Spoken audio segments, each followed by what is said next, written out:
Okay, what's up everybody? I'm going to do another quick video here. This time it's George Groves versus Fedor Chudinov. Huge fight on what's a great card this weekend with the Kell Brook fight and Dave Allen, for those that are interested. In this one we got George Groves, 25-3, 18 knockouts, 5'11 and a half, 72-inch reach, 29 years old. Fedor Chudinov, 14-1, even though that one is a bullshit loss to Felix Sturm.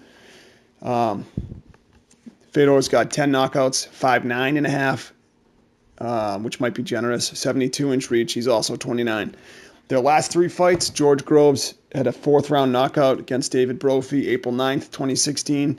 A UD win over Martin Murray, June 25th, 2016. And then the UD win over Edward Gutknecht, November 18th, 2016. That's a tragic fight where Gutknecht hasn't really even fully recovered, sadly. For Chudinov, he had that win against Felix Sturm back May 9, 2015.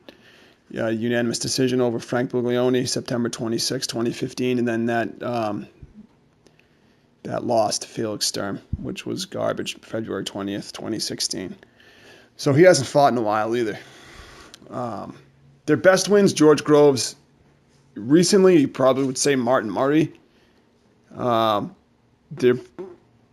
of them are guys who have failed, but only just at the world level. Both really good fighters. Fedor Chudinov, his first fight with Sturm would be his best win. On to the strengths now. George Groves first. He's got an excellent jab. He sets up his strong and varied power punches from the outside with it.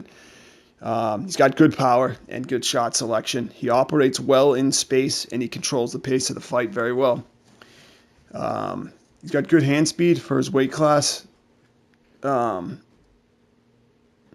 can see it in a lot of his fights. If you watch the early parts of both Froch fights, you can really see his hand speed in practice. He's had 3 failed title shots, so he knows what's at stake.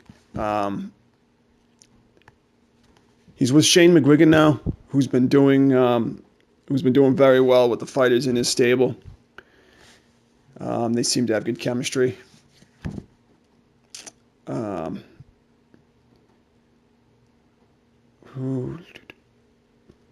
Yeah, Groves has good power. I mean, he dropped Froch, and after that fight, Froch said he hits very hard, believe me. And Froch also had sparred with him in the past, so he obviously had a good feel for what George Groves is and the power that he brings. So he is a hard hitter, and he knows how to set up his power shots. He feints well, or as Spencer Fearon calls him, he fidgets. He fidgets, which kind of sets up a lot of his shots. He feints well, but he keeps his hands low, which allows him to get shots off quickly. For Fedor Chudinov, he's a solid all-around pressure fighter. He's aggressive, and he puts his shots together well and relentlessly. He's got good defense for his style, and he's got a pretty good gas tank. He uses his jab well to get inside and control pace and distance. He changes speed on his shots well. He sets patterns and he breaks them, which is a key part of boxing.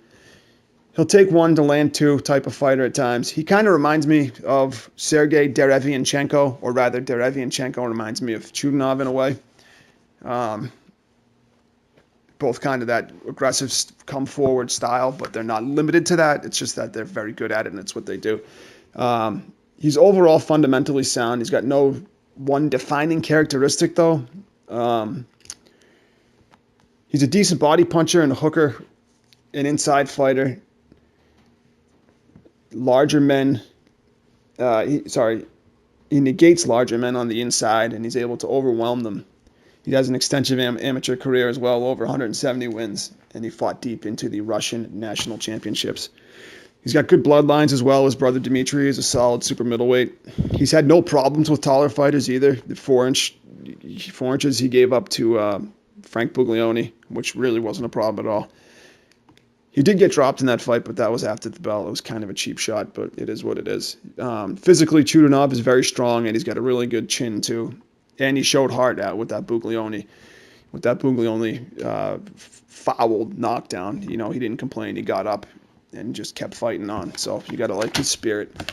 On to the weaknesses. George Groves' stamina is questionable. He tends to fade. It's happened more than once. People have questioned his chin, but I disagree.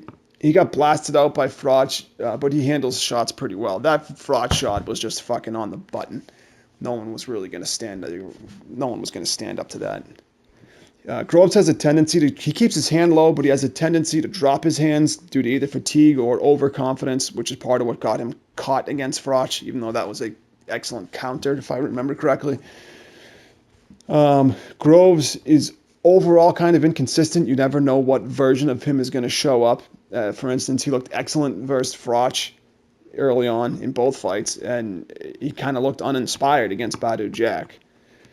He switched trainers since then, which is something that he does often. Adam Booth to Paddy Fitzpatrick and now Shane McGuigan. Not sure of what impact that's going to have, but I'm curious to see how he progresses with McGuigan.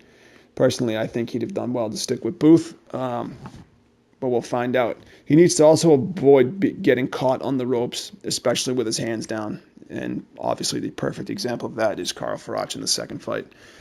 Chudinov's weaknesses, he's not nearly as active as he should or could be for a pretty young fighter. He's only had one fight since September of 2015, nearly a year out of the ring.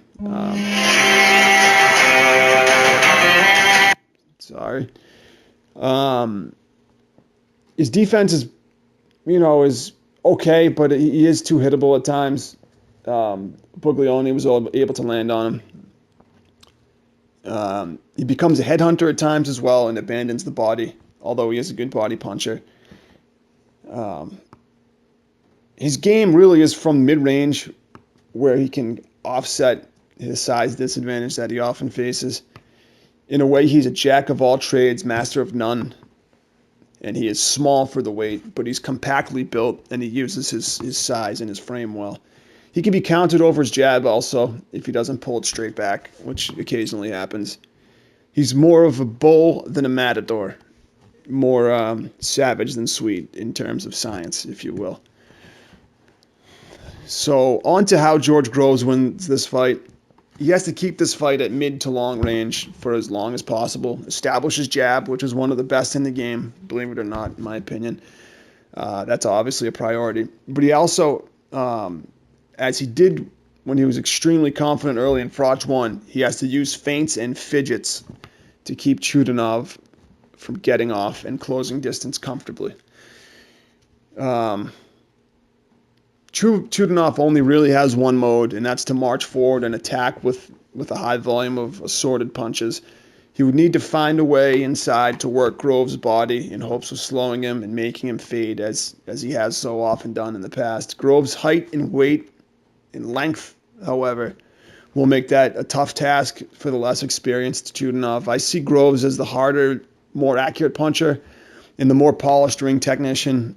While each man has the style to trouble and test the other, as many people have said, I believe Groves' overall talent wins the day. It could be via a late KO, but I see more of a unanimous decision for George Groves comfortably on account of McGuigan's solid game planning and corner work and Groves' physical and technical skill and experience. Let me know what you guys think in the comments. Overall, I think this is a phenomenal fight on a really good card.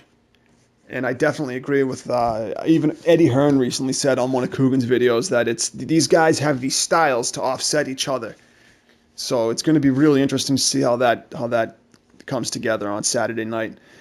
Again, thanks as always for listening. Straight Right Boxing Talk. I hope everybody's doing well. We'll see you next time.